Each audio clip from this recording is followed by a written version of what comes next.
Ok, bem-vindo, Jorges.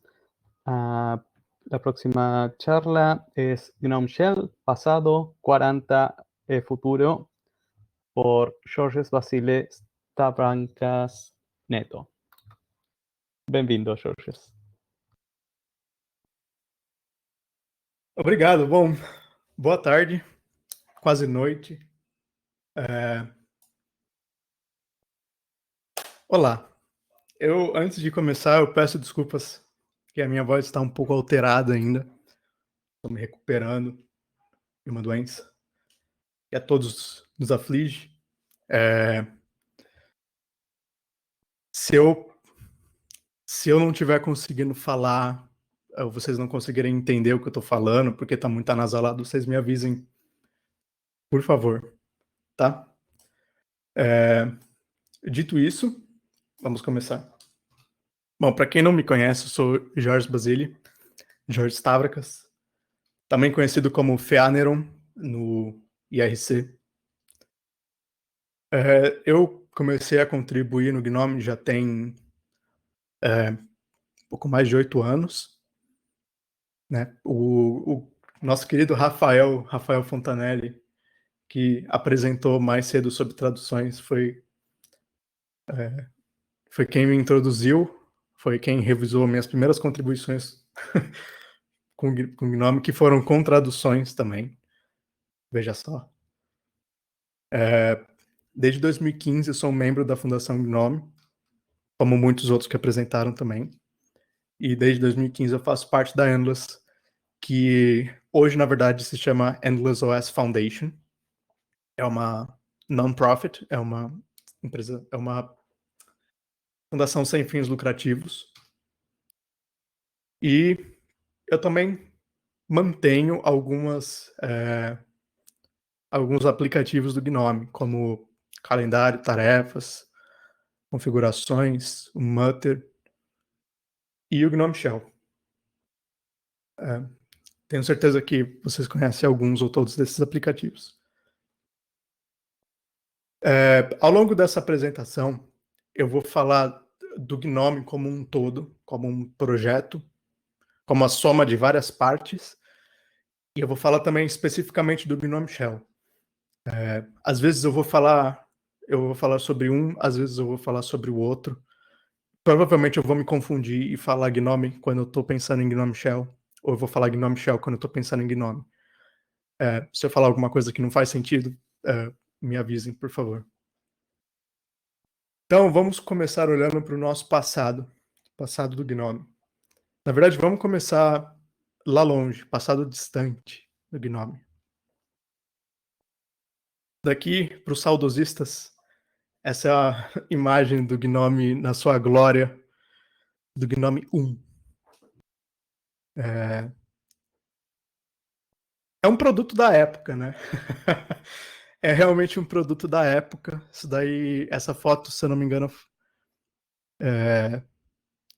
foi tirada em 1999 ou 1998. É uma das primeiras versões do GNOME. Bom, como vocês podem ver, as coisas mudaram bastante de lá para cá. O GNOME Shell nem existia. Isso daí é o GNOME, o ambiente, com a soma de vários aplicativos. O painel era um aplicativo, o menu era outro aplicativo, cada janelinha ali era um aplicativo diferente. Mas tudo isso mudou, felizmente, para melhor. E tudo mudou com o grande estudo de usabilidade conduzido pela Sun, a extinta Sun Microsystems, em 2001. Enquanto eu estava produzindo esses slides, eu tive que fazer uma certa arqueologia pelas documentações, e esse estudo de usabilidade, ele é absolutamente fantástico. Ele é muito bom, ele é muito bem feito, muito bem conduzido, e eu tenho certeza que quem já usou o GNOME antes do estudo desses estudos e, consequentemente, das mudanças que ele causou, vai ser lembrado que eu estou falando. E ele trouxe para a gente o infame fiasco dos relógios. Eu recomendo fortemente todo mundo que está aqui, quem não assistiu ainda, assista esse vídeo, essa palestra que o Jonathan Blandford deu em 2007 sobre a história do Gnome. É muito interessante, é muito divertido, é muito legal. Como um conhecimento comum, assim. E para quem não sabe o que foi o fiasco dos relógios, uma das tarefas nesse estudo de usabilidade era pedir para as pessoas colocarem um relógio na área de trabalho do Gnome. Então, como vocês podem ver, naquela época o Gnome ele tinha não apenas nem 2 relógios, mas o Gnome tinha 5 relógios diferentes. Começando pelo outro relógio, passando pelo relógio After Step, que não tem um ícone. Veja bem, é uma surpresa. Enfim, o relógio. E depois do relógio, a gente tem o relógio com e-mail. E por fim, o relógio binário. É claro que as pessoas ficaram absolutamente confusas com essa vasta gama de relógios que o Gnome tinha a oferecer. E algumas não conseguiram concluir a tarefa. Elas não sabiam, não conseguiram colocar um relógio na área de trabalho, mesmo tendo 5 opções disponíveis. A gente não consegue conversar aqui pelo Meet, mas vocês podem deixar nos comentários aqui, no bate-papo, que eu tô lendo. Quem aqui,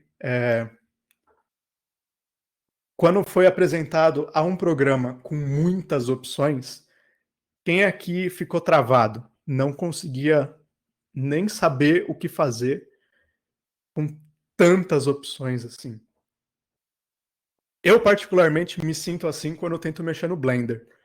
A quantidade de opções é tão exaustiva que eu não tenho a menor ideia do que eu tenho que fazer, tenho que buscar tutorial na internet para usar. Era basicamente isso que estava acontecendo aqui no Gnome, glorioso Gnome 1. Enfim, o excesso de opções ele pode ser um problema também, isso foi a grande descoberta. E uma das sugestões, a sugestão, inclusive, que esse estudo gerou para esse problema é: remove todos os outros relógios que não são necessários. Essa é a sugestão. Deu certo. Deu certo. Até hoje a gente não vê essa vasta gama de opções de, de relógio no Gnome, certo? Muito bem. Para muitas não, né? Para algumas pessoas, esse foi o ápice do Gnome. Esse foi o pico do Gnome. Esse foi o melhor momento, a época de ouro do Gnome. Daqui para frente,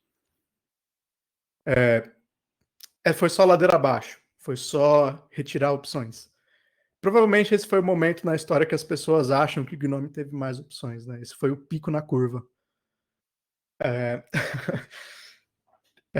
absolutamente fantástico. Eu tive a experiência de usar isso quando eu era muito novo, quando eu tinha 8 anos. E, na verdade, foi isso que me fez usar o KDE naquele momento, né? Usando Slackware com KDE. Foi essa maravilhosa experiência com Gnome. Mas isso serviu, esses resultados, eles foram, na verdade, um tapa na cara da comunidade. E eles motivaram mudanças profundas na ética de desenvolvimento do Gnome. Então, foi um marco, teve o Gnome antes desses estudos e tem o Gnome depois desses estudos. E 20 anos depois deles terem acontecido, a gente ainda olha para trás e cita isso daí como uma referência no que aconteceu na comunidade. Tamanho foi o impacto que isso teve com o Gnome. Porque Se a gente pular para a história recente, para o passado recente do Gnome, a gente tem o lançamento do Gnome 3 em 2011, 10 anos depois desses estudos terem acontecido. Com o Gnome 3, a gente tem... foi um processo evolutivo disso que aconteceu em 2001, veio em seguida um processo de amadurecimento dessas ideias, né, de teste de usabilidade como fonte de informação, como fonte para tomada de decisões dentro do Gnome, como parte do valor, de um dos valores básicos da comunidade Gnome. Prestar atenção na usabilidade do ambiente. E com esse amadurecimento vieram alguns objetivos que foram colocados para o Gnome. Com o Gnome 3, o Gnome 3 foi o lançamento do Gnome Shell, que é o que a gente usa até hoje. E o Gnome Shell ele vinha com essa proposta de oferecer um ambiente sem distrações e interrupções, foco nas tarefas atuais, oferecer um ambiente traduzido e acessível para as pessoas, acessibilidade na forma, no sentido mais geral da palavra. É claro que tradução também faz parte de acessibilidade, porque uma pessoa, para o Gnome ser acessível para uma pessoa, ele tem que conversar na mesma língua que ela, né, na sua língua nativa.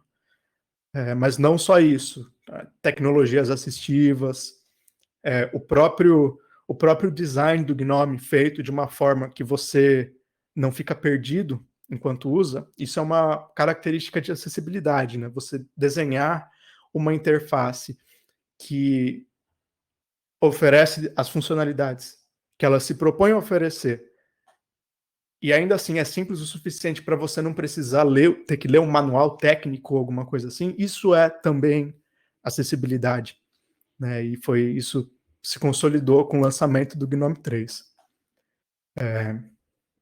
Claro, facilidade para executar programas também é muito importante. Não só, eu diria até mais, não só executar, mas também encontrar os programas. E, claro, ser visualmente lindo. O Gnome veio com essa proposta de ser bonito, né? Para você sentir prazer em usar o teu computador, você gostar do que você está vendo. E aí tem o nosso glorioso Gnome 3.0. Olhando para trás, comparando o passado recente com o passado distante, a gente consegue ver o quanto melhorou, o quanto isso é mais acessível, certo? Imagino que sim. Mas comparando com o que a gente tem hoje, a gente vê o quanto melhorou disso que está na tela agora para até hoje, né? Até o lançamento do Gnome 40, que aconteceu há 3 dias. Mas aqui a gente já consegue ver algumas das principais características do Gnome Shell. As principais inovações que ele trouxe aqui para a mesa. Inovações, assim, comparadas ao Gnome 2. O Gnome 3 trouxe inovações comparadas à sua versão anterior. Não necessariamente ao design como um todo, como uma área de pesquisa. Também, talvez, mas não necessariamente. Então, o Gnome 3 ele veio com um painel unificado. Para quem lembra do Gnome 2, eram 2 painéis, um em cima e um embaixo. E o painel de baixo ele foi removido, que era onde tinha a lista com botões de janelas. E, às vezes, dependendo de onde você colocou as áreas de trabalho. E aqui veio o principal diferenciador do Gnome, o panorama de atividades, né? A overview do Gnome.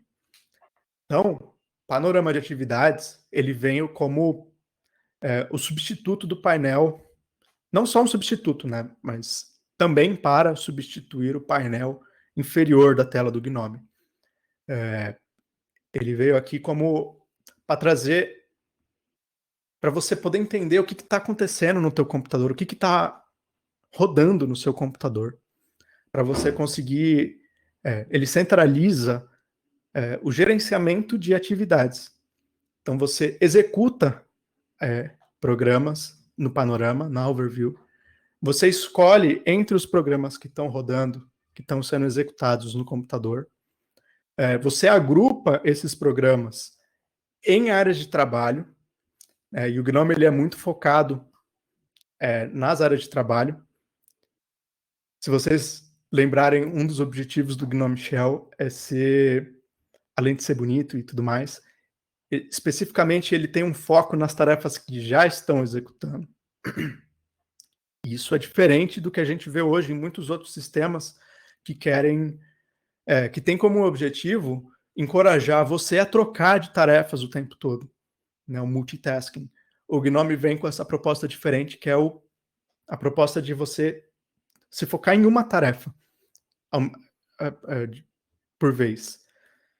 E se focar em uma tarefa não necessariamente significa se focar em uma janela por vez. Porque uma tarefa pode depender de várias janelas, várias ferramentas rodando ao mesmo tempo, né? Então imagina que você está fazendo uma tarefa que é escrever a sua dissertação de mestrado. E você precisa ler vários artigos enquanto você escreve, para poder fazer as referências e tudo mais. Então, por exemplo, aí são 2 ou mais janelas com vários documentos abertos, e você precisa gerenciar isso.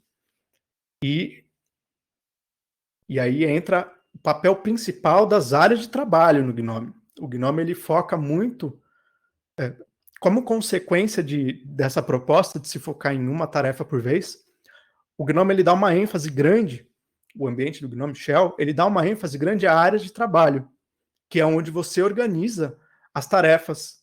Cada área de trabalho, teoricamente, seria uma tarefa diferente. Então essa daí foi uma grande inovação que o GNOME trouxe o GNOME 3 trouxe em relação ao GNOME 2. E, claro, o GNOME 3 ele trouxe uma integridade visual, uma coerência visual muito maior também. Isso tudo são funcionalidades e palavras que hoje são naturais para a gente que está assistindo, imagino eu. Então, acho que todo mundo aqui sabe o que é o panorama de atividades do GNOME. Todo mundo aqui sabe o que é o painel, a barra superior do GNOME. O GNOME ele é, inclusive, conhecido dentro do universo Linux pela coerência visual, a coerência de estilo dos aplicativos, né? Isso tudo não é novidade agora, mas em algum momento muitas pessoas precisaram sentar para entender que isso não existia e propor essas mudanças todas. E junto com o GNOME 3 veio o fortalecimento das famosas diretrizes de interface humana do GNOME, o HIG, Human Interface Guidelines, que hoje é quase onipresente e é uma leitura praticamente obrigatória para todo mundo que gostaria de contribuir com o GNOME de alguma forma. É absolutamente essencial, é a base da interface, das diretrizes, as diretrizes, né, da interface do GNOME. Eu vi que o Rafael colocou aqui no chat o link para as diretrizes. Eu recomendo todos que leiam, mesmo que você não for usar, não vai usar isso para escrever um aplicativo, ainda assim é uma leitura muito interessante para ver quais são as fundações da interface do GNOME. E por que ela é do jeito que ela é, como ela é executada. E aí, a gente vai pular um pouquinho no tempo de novo, e a gente vai do GNOME 3.0 para o GNOME 40, que foi lançado há 3 esmeros dias. O GNOME 40 ele veio como uma evolução natural do GNOME, né? Então, tudo isso que a gente está falando, o panorama de atividades, a integridade visual, as diretrizes de interface do GNOME, Todos esses elementos, eles, ao longo desses últimos 10 anos, desde o lançamento do GNOME 3.0, eles foram amadurecendo, e com esse amadurecimento, a gente percebeu que tinham alguns problemas na forma com que o GNOME Shell estava organizado ao longo desse tempo. Então, essa percepção motivou a gente a fazer testes de usabilidades, né? O time do GNOME a fazer testes de usabilidade. De novo, fazer uma nova rodada. A imagem e semelhança dos testes que aconteceram há 20 anos pela Sun Microsystems. A gente quis fazer uma nova rodada de testes 20 anos depois. Não só o ambiente mudou, mas as pessoas também mudaram, e a forma que elas mudaram, que elas usam o computador também mudou. E, por fim, o GNOME 40 ele veio aí com um desenvolvimento em tempo recorde, né? O desenvolvimento do GNOME Shell 40, as grandes mudanças elas começaram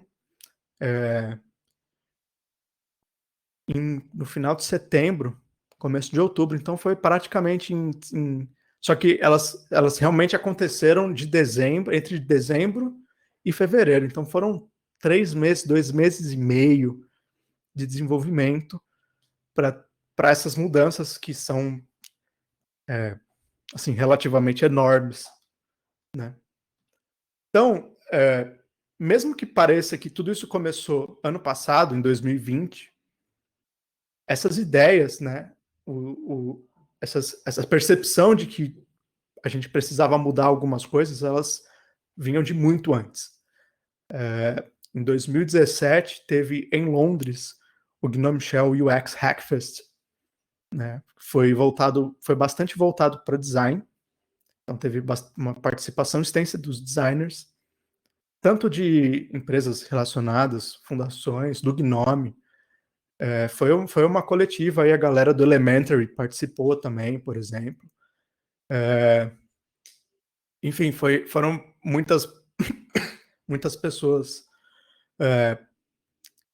que estão satélites na comunidade do GNOME, participaram, sentaram, olharam para os problemas que existiam e começaram a pensar em soluções, né? E isso foi fermentando, essas ideias foram fermentando com o tempo. Por alguns anos, na verdade, elas foram fermentando. Em 2019, a gente teve outra Hackfest do GNOME Shell. Então, depois de tanto tempo sendo amadurecidas, essas ideias encontraram o seu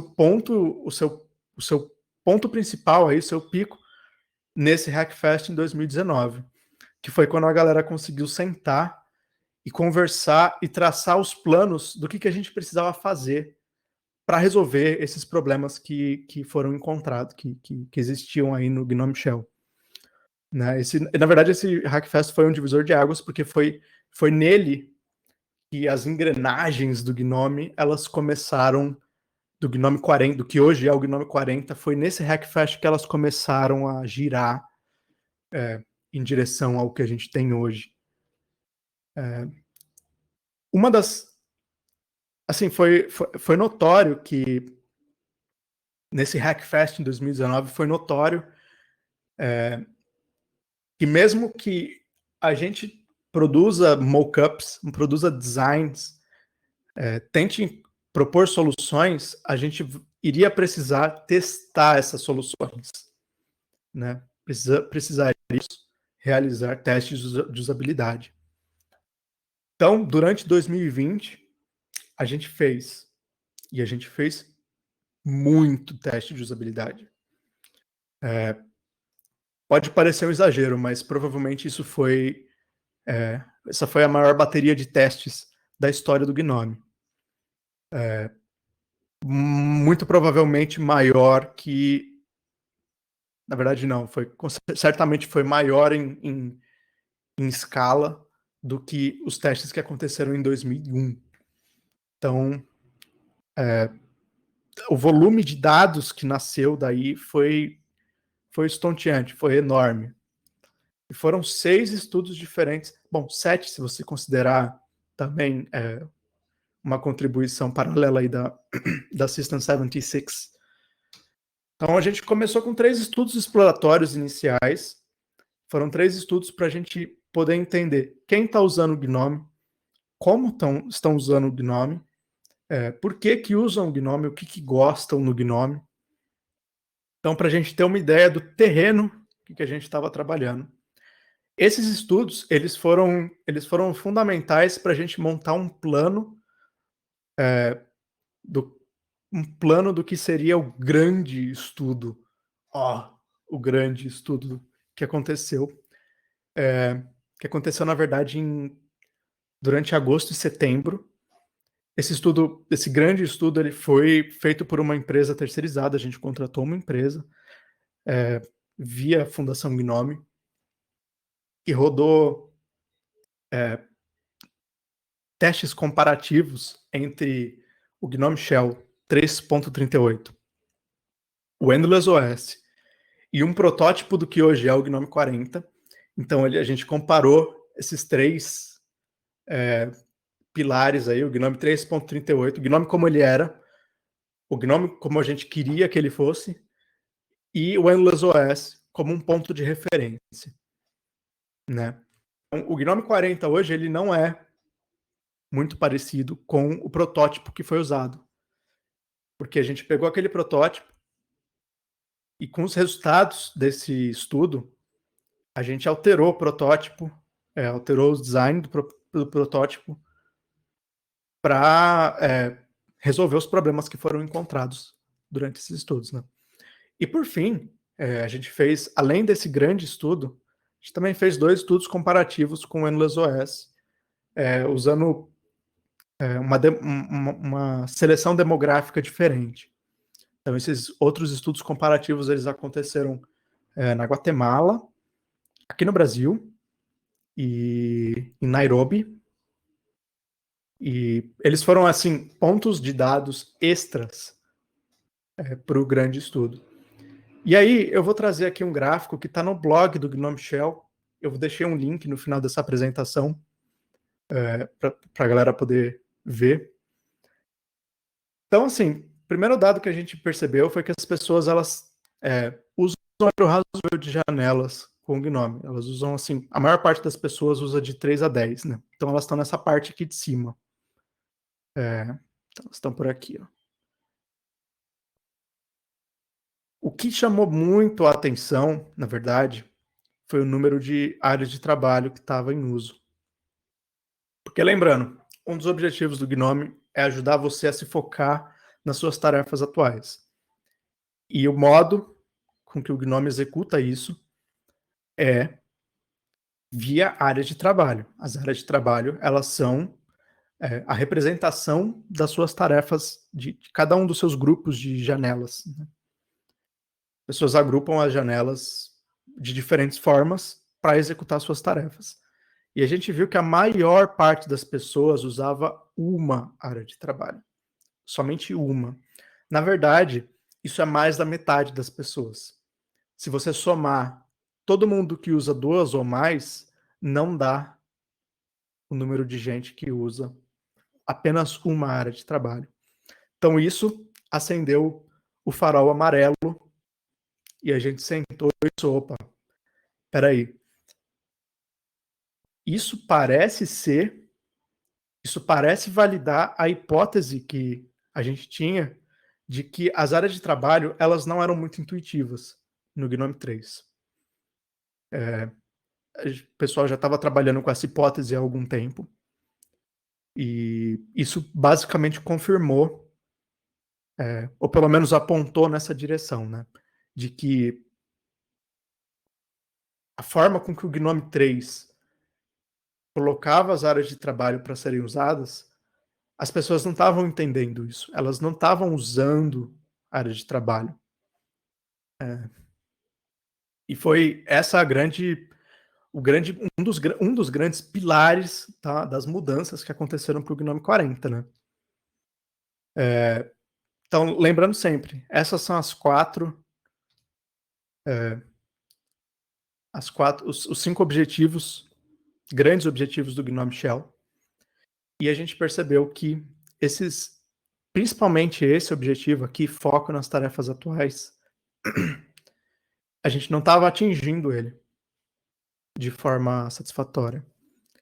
De forma secundária, a gente também não estava atingindo esse outro objetivo aqui, facilidade em executar programas. Na verdade, isso foi o grande motivador para as mudanças no panorama de atividades que aconteceram. Então, vamos fazer uma demonstração, né? O que pode dar errado. Eu vou começar aqui com um clássico, né? O novo panorama de atividades, ele traz essa característica que eu acho, assim, fantástica, que você controla cada passo, assim, você controla cada pedacinho da execução. O papel de parede, ele é a representação da área de trabalho.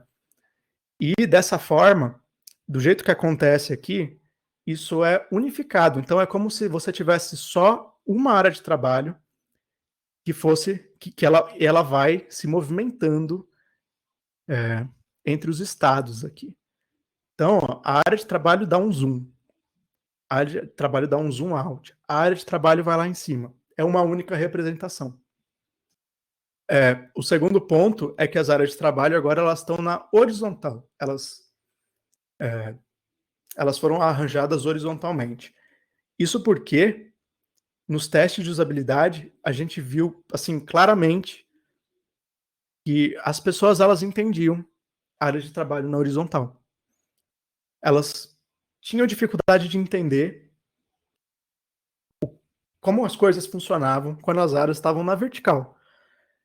Teve uma participante, inclusive, que na hora que ela bateu o olho, ela falou: "Ah, entendi. São como se fossem outros monitores para eu poder organizar as coisas." Isso com o protótipo do Gnome 40. E isso depois dela falhar em usar áreas de trabalhos no Gnome 3. É interessante trazer esses pontos, esses dados específicos, porque isso tudo são, assim, validações da hipótese de que o Gnome 3 não estava funcionando. O arranjo das áreas de trabalho não estava funcionando, não estava acessível. As pessoas não estavam compreendendo aquilo. E dessa forma, fica muito mais acessível a funcionalidade de organizar as tarefas, né? Então eu posso, por exemplo, eu estou com outro monitor aqui, eu vou trazer uma janela extra aqui e vou trazer outra janela aqui. E vocês podem ver que tem um minimapa aqui em cima, que está quebrado, tem um bug, mas tudo bem. As áreas de trabalho estão na horizontal, elas estão como se fosse um filme, né, uma lâmina de filme, em que você pode arrastar para o lado para ver o que tem. Né? Ficou mais fácil buscar as suas atividades, porque você pode... As melhorias no sistema de gestos do Gnome possibilitam isso, né? E, claro, eu sou utilizador de mouse, e o Gnome ele tem essa forma fantástica de mudar de área de trabalho agora, que é rolando o mouse aqui. Eu acho fantástico. Eu não sabia que eu ia gostar tanto disso, mas é muito bom.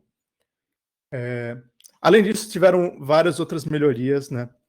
Algumas, inclusive, foram feitas por outras pessoas que estão aqui apreciando a apresentação. Eu estou olhando para você, Carlos Garnaccio, que contribuiu bastante com isso. Arrastar e soltar está muito mais fácil, está muito mais intuitivo. Você tem esse... É como se fosse um sneak peek, né? Você consegue ver um pouquinho do próximo ali antes de você ir. Ficou mais fácil de criar novas pastas, tá? Teve pequenas mudanças que foram somando aqui, foram acrescentando. Enfim, tá fantástico. A Dash veio aqui para baixo, junto com... Porque tudo agora acontece no eixo vertical. O controle da overview acontece no eixo na vertical. Então, tudo que estava na vertical teve que mudar para o eixo horizontal. Os aplicativos também estão organizados na horizontal, desculpa. E agora a gente tem uma única representação dos aplicativos. Então, se eu pegar, sei lá, o DevHelp e trazer aqui, ele vai sair do grid de aplicativos. É como se fosse um objeto físico, né, que você pega o ícone e coloca na dash. E você tira da dash e coloca de volta no App Grid, né, no grid de aplicativos. Então, enfim, isso foi uma geral assim, das mudanças. E eu queria trazer aqui para essa apresentação uma coisa fantástica que aconteceu durante o desenvolvimento do Gnome 40. Bom, essa é até onde eu saiba, essa é a primeira versão do Gnome Shell que foi desenvolvida ao vivo. Momento jabá, mas o desenvolvimento aconteceu ao vivo. A gente teve várias sessões de desenvolvimento e bate-papo com a comunidade. E parece que isso trouxe vários novos contribuidores e contribuidoras para o Gnome Shell. E, na verdade, isso ajudou bastante as pessoas a entenderem o que estava acontecendo. E, além disso, a gente viu a comunidade estendida do Gnome participando. O que eu digo por comunidade estendida? Tradutores participando do desenvolvimento do Gnome Shell, autores de extensão. Essa foi a primeira versão, o primeiro lançamento do Gnome Shell que a gente tem documentação de como portar a sua extensão para o Gnome 40. Isso foi a contribuição de membros da comunidade estendida do Gnome, de autores de extensão. Então, os próprios autores de extensão estão trabalhando mais próximo da comunidade do Gnome Shell. Isso é fantástico, né? Isso é fantástico. É o tipo de colaboração que eu acredito que vai melhorar muito as coisas. E, claro, a gente teve a comunidade testando tudo enquanto as coisas estavam acontecendo, reportando bugs, ajudando a desenvolver. Isso também vale ouro. Isso é fantástico. Tem uma comunidade que reage rápido às mudanças, né? Que ajuda, participa e ajuda a testar. Um abraço aí para a comunidade brasileira que tanto participou, né, das coisas. E, enfim, vocês podem ver isso tudo e muito mais no site que a gente fez. Acho que foi a primeira vez que a gente fez um site para isso, né, que é o forte.gnome.org. Foi a primeira vez que a gente teve um site assim para o lançamento do Gnome, que explica todas essas mudanças, tem uma visão geral aqui do que aconteceu. Enfim, tá tudo muito bonito, tudo muito bem documentado, como você pode testar, enfim, tá tudo escrito aqui.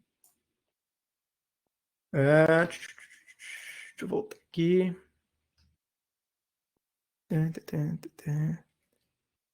Beleza. Muito obrigado, Jorge. Tem mais 5 minutos? Ai, que bom. Temos Então tá no tempo certo. perguntas. Então eu vou falar rapidamente aqui sobre o que vai acontecer daqui para frente. Então a gente está no Gnome 40. O que vai rolar no futuro do Gnome? Essas pesquisas elas trouxeram muitos resultados, muitos insights, coisa demais para a gente fazer em um lançamento só. Então, inclusive foi o Carlos escreveu, cada lançamento é metade do caminho para o próximo. O Gnome 40 ele foi só a primeira iteração sobre esses dados, sobre esses resultados. E próximos lançamentos a gente vai continuar refinando e aprimorando em cima de tudo que a gente aprendeu com esses testes de usuários, né? Além disso, a gente vai ter, claro, mais rodadas de teste de usabilidade, se der tudo certo. Revisar e remover esse minimapa, eventualmente. mais melhorias para múltiplos monitores, mais mudança na forma com que o Gnome renderiza as coisas, utilizando mais placa de vídeo, mais aceleração de hardware, renderização em árvore, enfim, menos Cairo, menos renderização em GPU, gestos melhores. O que eu particularmente quero ver é movimentação bidirecional no panorama de atividades. Então, no momento, se você está fazendo... Se você está movimentando aqui na overview, você não consegue trocar de área de trabalho. E se você estiver trocando de área de trabalho, você não consegue mudar a overview. Eu quero, no futuro, eu quero ver se a gente consegue implementar a movimentação bidirecional, então você consegue fazer tudo ao mesmo tempo. Refatoração do stack de input, que está precisando. Nova framework para animações, mais limpeza, mais refatoração, mais qualidade de vida para o código. E que mais? Não sei. O que a comunidade quiser contribuir, claro. Então, acho que a gente pode ir para a sessão de perguntas, não? Primera pregunta, ¿qué opinión tienes sobre la madurez de Excel? Manuel, você falhou um pouco. Qual que foi a pergunta? Deixa eu abrir aqui. ¿Qué opinión tienes sobre la madurez de la librería de GNOME Shell?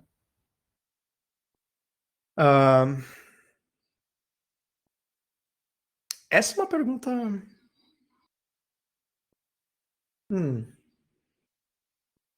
A minha opinião é que isso é um processo natural. É um processo natural. O Gnome ele foi amadurecendo, ele vai continuar amadurecendo. A gente pode esperar mais mudanças no futuro. Eu, particularmente, como eu estou enviesado, eu estou participando dessas mudanças, então é óbvio que eu vou achar que elas são boas, porque se elas não fossem, eu teria eu teria corrigido, né? Mas eu acho que é mais interessante eu retornar essa pergunta. O que vocês acham sobre a maturidade das bibliotecas do Gnome Shell? Acho que isso é mais interessante para fomentar a discussão, né? A gente tem mais perguntas, Manuel? Sí, interesante. ¿Con GNOME 40 habrá muchos cambios en las extensiones? Sim, principalmente as extensões que mudam o panorama de atividades, a overview, elas muito provavelmente precisam ser atualizadas. Felizmente, essa é a primeira versão do Gnome que tem vasta documentação sobre como atualizar essas extensões. Então, acho que a gente está bem. Acho que a gente vai... a maior parte das extensões, ou elas já foram atualizadas, ou elas estão em processo. Pelo que eu vi, já escreveram uma extensão para fazer as áreas de trabalho serem verticais novamente. Enfim, a comunidade está se movimentando aí para atualizar as extensões. Próxima pregunta. ¿En algún momento se tiene pensado usar pruebas unitarias en los desarrollos de GNOME? Sim, mas isso é muito difícil com o Gnome Shell. Isso é um desafio considerável.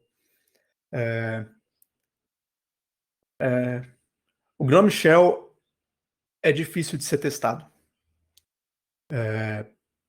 Inclusive, esse projeto que eu citei, Extensions Rebooted, ele está indo por um outro caminho.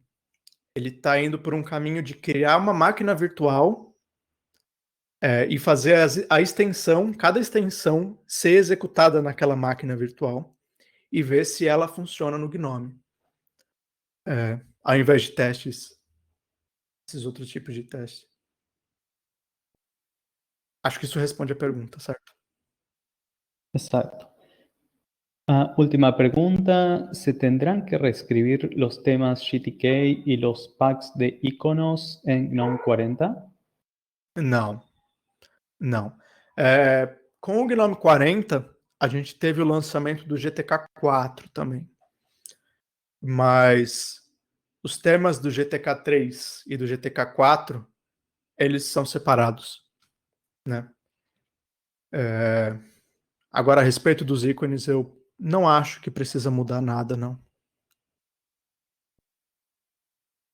Bem, muito obrigado, Jorge. Parabéns pelo lançamento de GNOME 40, pelo seu trabalho. Fico muito feliz disso tudo que está acontecendo e fico muito feliz da gente estar tendo nosso primeiro encontro latino-americano do GNOME. Obrigado a todos Sim. e todos que participaram da organização do evento e eu fico feliz de poder fazer uma apresentação em português. Acho que essa é a primeira vez que eu apresento sobre o GNOME em português na internet. Absolutamente. Obrigado. Julita, ¿va a hacer la clausura del evento?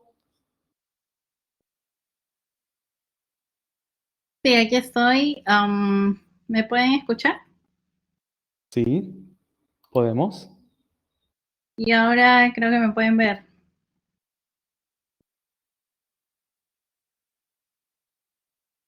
¿Sí? Sí, Bien, ha sido una jornada muy larga. Agradezco la participación de todos los speakers. Muchas gracias, obrigado. George, Gorgeous, I'm sorry. Me da gusto ver a Fefa, me da gusto ver a muchas personas que están saludando y Federico Mena incluso está conectado con nosotros, él es uno de los creadores de GNOME y estoy muy orgullosa, no sé si está bien la palabra, estoy muy contenta de haber pertenecido a GNOME y espero que me permitan seguir. Ya tengo el tiempo un poco limitado con mi nuevo trabajo, pero yo quisiera seguir por el resto de mi vida porque yo le tengo mucho cariño a GNOME y espero, gracias por dejarme hacer pública esta declaración, pero yo creo que he llegado a tener todo lo que tengo gracias a ellos. Cuando era más joven, estudiante, aprendí, yo no sabía ni siquiera el comando ls. He llegado a ser especialista en Linux, ahora soy especialista en HPC y yo creo que todo se lo debo a GNOME. Yo no tengo palabras de agradecimiento. Ha sido mucho lo que le debo a GNOME y espero poder colaborar con todos ustedes en lo que se pueda. Es uno de los primeros eventos que están haciendo los chicos a nivel latinoamericano y espero también poder contribuir en los años posteriores con lo que pueda y con todas mis fuerzas lo haré. A los interesados, por favor, manténganse en contacto con nosotros y todo el esfuerzo que ha hecho Juan Pablo, todas las personas, tenemos vida personal también, y le damos como que una parte de nuestro corazón y nuestra vida es para GNOME. Y por algo es que tantas personas se quedan enganchadas con este proyecto. Entonces invitamos a nuevos talentos, a nuevos jóvenes, a nuevas personas que quieran estar con un proyecto internacional, reconocido, que ha durado por muchos años y que esperamos que siga siendo, bueno, useful, I don't know how to say in Spanish, que sea de mucho uso, para servir a la sociedad y esperamos tenerlos en futuros eventos a todos ustedes y que pasen la voz a sus compañeros, a sus familiares, que puedan utilizar Linux, que puedan utilizar GNOME en sus negocios, en sus ferreterías, en los hoteles, en todos los pequeños negocios que se puedan haber. Entonces, parabéns and obrigado. Thank you so much. Muchas gracias por estar con nosotros. Gracias. Doy por concluida la ceremonia. Muchas gracias, Martín. Un beso y nos vemos para otra ocasión.